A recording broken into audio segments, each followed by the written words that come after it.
சீமையில என்ன பத்தி கேளு, தூளு கிளப்புறவன் தூத்துக்குடி ஆளு.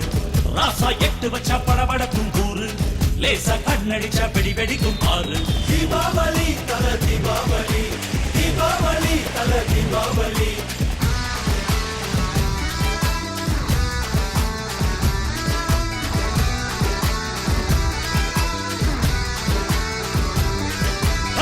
தெற்கு சீமையில என்ன பத்தி கேளு, தூளு கிளப்புறவன் தூத்துக்குடி ஆளு.